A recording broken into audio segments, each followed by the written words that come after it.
Hey guys, Mike Currier back again for the Bridge City Fight Shop Technique of the Week. This week we have Chris Dealy back in the house showing a great no-gi butterfly sweep to back take. For this technique in the no-gi, we're going to focus on one of my favorite attacks from the butterfly. When the guy is down on his knees trying to pressure my heels to my butt, trying to kill my hooks. I'm going to work the 2-on-1 grip and work a little back take that I like to do. And yeah, let's just get into it. Okay. So let's start right here.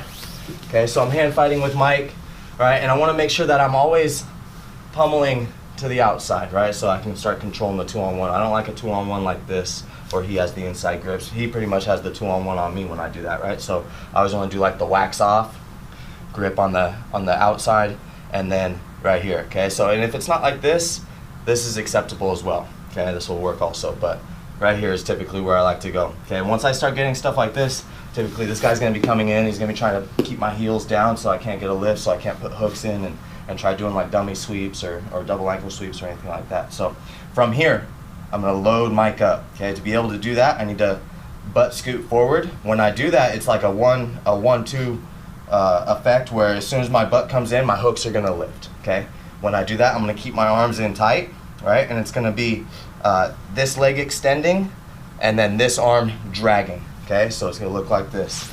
Enter in, I'll go nice and slow. Now that I got him loaded up, I'm going to extend my right leg and I'm going to drag this arm by. Here. From here, he falls right into my lap. Okay, notice how my hooks are loose, right? I want to lock those up right away. Okay, I want to look for my seat belt or like a 2-on-1 control. Don't just go for the choke right away without any hooks in. Make sure we get good control.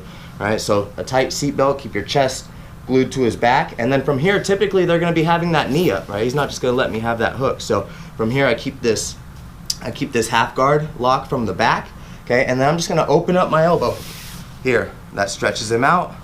Second hook comes in. I can control this arm, and I can look for the finish with the rear naked choke. Cool. One more time through. Yeah. So here again, I'm getting into the hand fight with him. Right, don't settle for anything less than this, okay? And even from right here, he can just bring that knee down and I can go. Sit him right into my lap.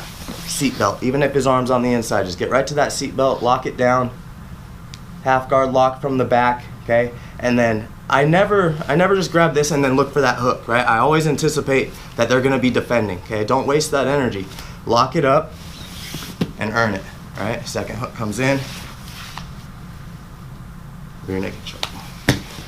Yeah, this is great. I think for me the defining detail is that first hand fight, right? Yeah. I think, we can't settle for this 50-50 arm drag position, and that's just a matter of not being lazy with it, right? Sure, so we can't rush it. You're in no rush right now. I'd rather hand fight for 5.5 minutes of my Masters Division match, right? 5.5 minutes of that, and then I get that arm drag, and it was perfect, right? Instead of maybe I look for that arm drag and he has an inside grip, and then I end up on my back, and then we're in this fight where it's like I don't have a butterfly guard at all. He's in half guard, sure, and I'm not attacking anymore. So well, and especially with no-gi, I think that no-gi matches are a lot of nothing than a lot of something, right? And so we can take our time with this. When it happens, it's very dynamic, So this arm drag can be done quick, but it's easy to fumble with that. So it's something we can drill, we can practice that pummel. Just a matter of just not getting lazy and reaching in for this, right? All it is pummeling through, getting that crossbody control, right? And now we're in a good spot to twist me up. Yeah, and let's go over this detail one time as well, too, because like I said, I can drill this slow, and once I get this load, I got Mike loaded up here, right? And it's just going to be a matter of I open up, and I let him fall into my lap. See how this hook releases? I got the drag, and he falls right into my lap right here. Okay, and then from here, it's just a matter of, securing your position. I can control the wrist. I can go for the seat belt. I don't care if the arm's in, right? And you'll see a lot of people, like, they'll control here, they'll lock up, and then I can start feeding. I'll just grab the shoulder. I can open you up from here, get the second hook.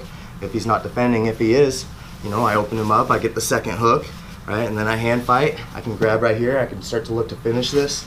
Hand comes out. And the guy's just in trouble from the start. Yeah. You go from attacking to defending in a matter of seconds. Sure.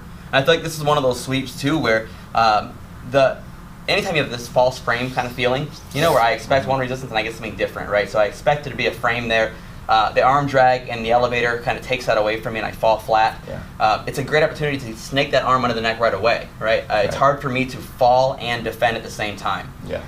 And it costs us nothing. The wrist ride is huge there, or some kind of cross-body control. You have that right leg hook, so I can't spin towards my left.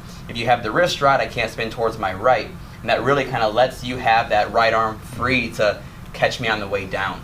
Yeah, I have the bottom hook, so I mean his goal is going to be, you know, maybe getting up to turtle, getting turned back in, and then even from there I just ride it out. I ride the hips up, take the top position, and then I'm scoring 2. Yeah. And this might look at first glance like it's a very simple technique. We have a lot going on though. You know, I think that you know, you're shrimping into me to create this kind of sweep motion where you're loading me up. We've got a lot of activity at once. This is something we can drill in stages. Yeah.